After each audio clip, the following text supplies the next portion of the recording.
আল্লাহর হাবিব বলেন, জিলহজ মাসের চাঁদ যখন উদিত হবে, জিলহজ মাসের চাঁদ উদিত হওয়ার পর থেকে শুরু করে তোমরা নখ চুল ইত্যাদি কাটবা না, শরীরের অঙ্গ প্রত্যঙ্গের অঙ্গ থেকে লোম কাটবা না, এর আগেই কেটে পরিষ্কার করে রাখবা।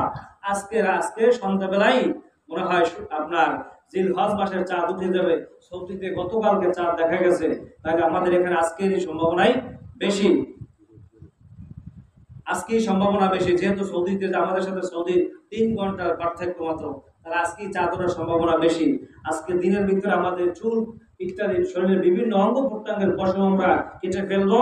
এবং যারা কোরবানি দেবেন তাদের জন্য কাটা তো এককালে বৈধ না, তাদের জন্য কাটা কি না, যারা কোরবানি দেবে তাদের জন্য কাটা বৈধ না। এবং যারা কোরবানি দেবেন না তারাও এই 10 দিনে নখ চুল না কাটলে আল্লাহর হাবিব বলেন হজ করার নেকি, কোরবানি করার নেকি জমা হবে। সুবহানাল্লাহ। আর আল্লাহ রাসূল বলেন এই 3টা মাস 4টা মাস তোমাদের জন্য রয়েছে, জিলকদা, জিলহজ্জা, মুহররম এবং রজব মাস। এই 4টা মাস রয়েছে। আল্লাহর হাবিব বলেন এই 4টা মাসে যুদ্ধ, বিগ্রহ, গালি গালাজ, ঝগড়া, বিপদ ইত্যাদি কলহ বিবাদ এগুলো সম্পূর্ণ নিষেধ।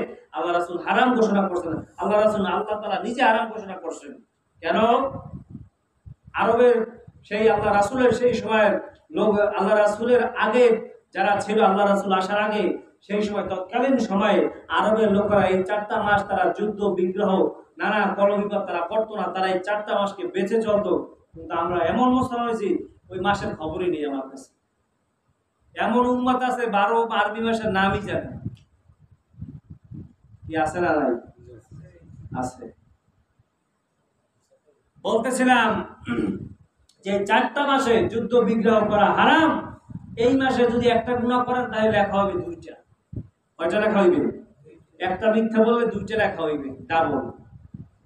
এরকম বোনাস দেয় না, 1 এ 2, 1 এ 10, ইনি 1 এ 2। একটা মিথ্যা কথা বললে 2টা লেখা হইবে, একটা কবিরা গুনাহ করলে 2টা লেখা হইবে। তাহলে এই মাসে ঝগড়া বিবাদ করা হারাম।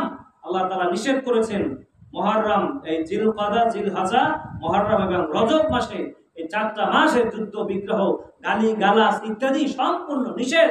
আল্লাহ তাআলা হারাম ঘোষণা করেছেন। এরপরে এই জিলহজ মাসে বেশি বেশি জিকির করা, বেশি বেশি কি করা? জিকির করা, বেশি বেশি কোরআন তেলাওয়াত করা, বেশি বেশি দুরূদ শরীফ করা, বেশি বেশি তওবা ইস্তেগফার করা, বিশেষ করে নফল রোজা রাখা।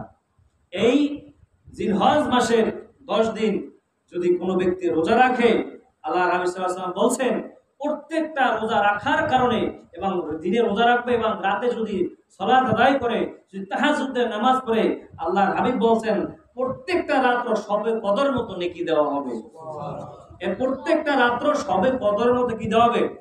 নেকি দেওয়া হবে। শবে কদরে যেই রকম ফজিলত এবং এই জিলহজ মাসের 10টা রাত্র এই রকম ফজিলত, বলুন সুবহানাল্লাহ। এজন্য এই কাজগুলো আমরা করার চেষ্টা করি। আল্লাহ পাক রব্বুল আলামিন আমাদের সবাইকে কুরবানি করার এবং হজ করার তৌফিক দান করুন। ওয়া আখিরু দাওয়ানা আলহামদুলিল্লাহি রাব্বিল আলামিন।